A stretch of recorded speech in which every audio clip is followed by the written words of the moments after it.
Halo kawan, kembali lagi dengan saya Michael Pangaribuan. Dalam video kali ini saya akan membahas bagaimana produksi kelapa sawit menjadi minyak mentah ataupun sering disebut dengan CPO. Oke, langsung saja kita masuk ke dalam videonya.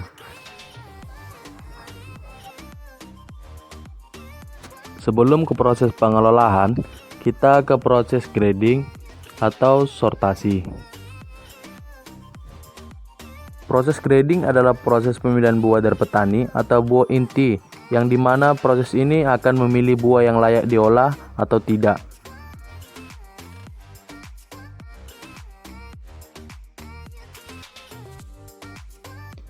Dari proses grading, langsung saja kita lanjut ke stasiun pengisian loading rem.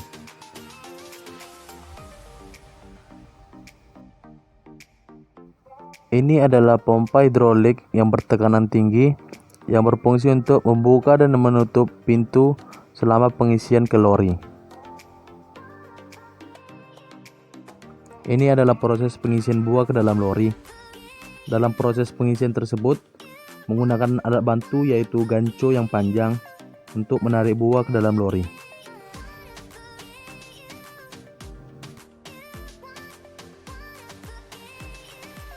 Dan selanjutnya lori akan dipindahkan dengan alat yang bernama transfer carriage dari rel pengisian ke rel depan perebusan.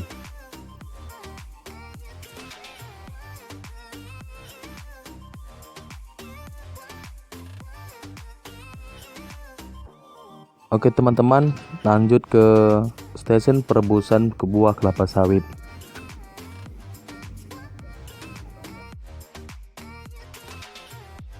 Stasiun rebusan ini berfungsi untuk mengurangi kadar air dalam buah ataupun kotoran yang menempel dalam buah sawit. Perebusan menggunakan uap atau nama lain steam. Selanjutnya proses masuknya lori ke dalam perebusan.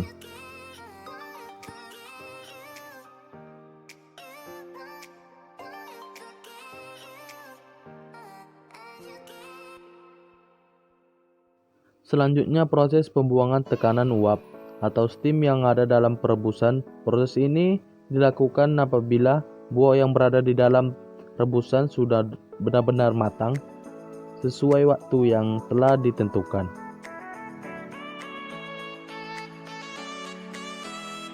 Selanjutnya mengeluarkan lori yang berisi buah sawit yang sudah masak dari dalam rebusan.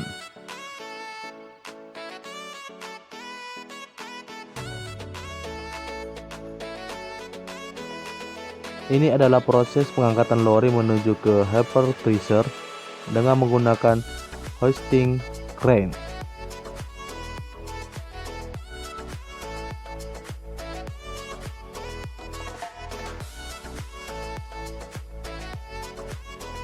Kemudian buah sawit akan digeser masuk ke dalam teaser dengan alat yang bernama auto feeder untuk proses perontokan. Dan yang ini namanya teaser teman-teman. Disinilah proses perontokan atau pemisahan brondol. Brondol yang sudah terpisah akan turun ke bawah teaser menuju ke konveyor.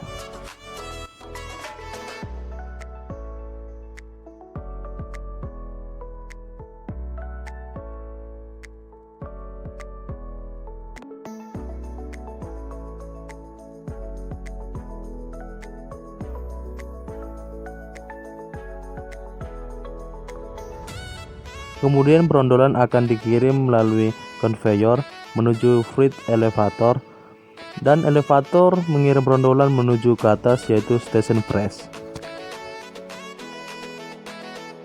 Dari freight elevator brondolan disambut konveyor distribusi, kemudian dikirim ke arah tabung digester. Posisi konveyor di atas sedangkan tabung digester di bawah ya teman-teman.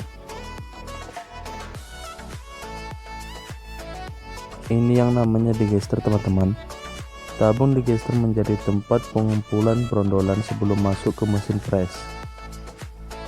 Brondolan akan diaduk dengan semacam mata pisau yang berada di dalam tabung digester supaya untuk mempermudah dalam pengepresan. Beginilah proses pengepresan teman-teman. Perlu teman-teman ketahui, proses pengepresan dibantu oleh alat hidrolik yang bernama power pack.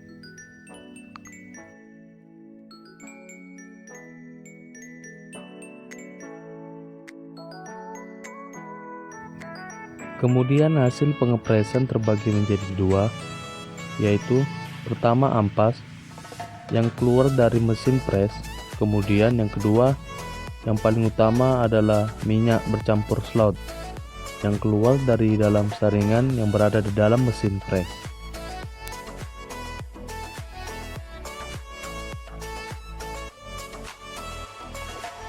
Kemudian minyak dan slout ditampung di tabung ini. Nama tabung ini adalah sand cam, berfungsi untuk menahan pasir agar tidak lolos ke proses selanjutnya. Kemudian ini namanya vibrating, fungsinya untuk memisahkan kotoran dari slout yang bercampur minyak menuju ke bak reclamate, yang nantinya minyak dan slout akan dikirim ke atas dengan menggunakan pompa untuk proses pengutipan di stasiun klarifikasi.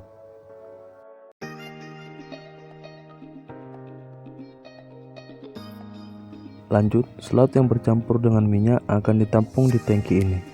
Namanya CST. Di dalam CST ini ada alat yang bernama agitator yang berfungsi untuk memisahkan minyak dan slout sehingga minyak akan naik ke permukaan untuk proses pengutipan minyak. Inilah proses intinya, proses pengutipan minyak. Proses pengutipan ini menggunakan alat yang bernama skimmer.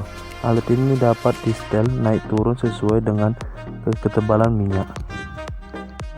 Setelah proses pengutipan minyak, slot ini akan dikirim ke tangki sebelahnya, namanya ST. Dari slot tank, laut akan terlebih dahulu masuk ke alat yang bernama Brewster.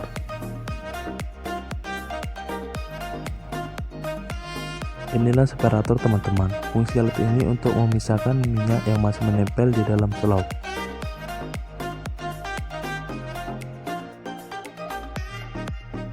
Lanjut ke oil tank. Minyak hasil kutipan dari CST akan ditampung di oil tank ini untuk proses pengiriman teman-teman.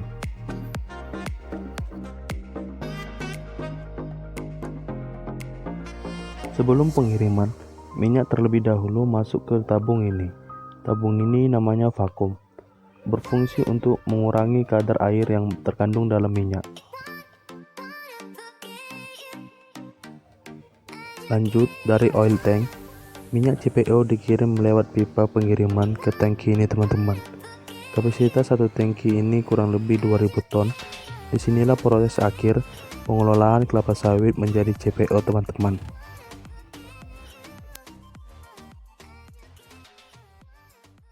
Sekian video tugas dari saya Michael Pangaribuan, NIM 20862, kelas SMPPA 2019, mengucapkan terima kasih sudah menonton video dari saya. Sampai jumpa di video selanjutnya.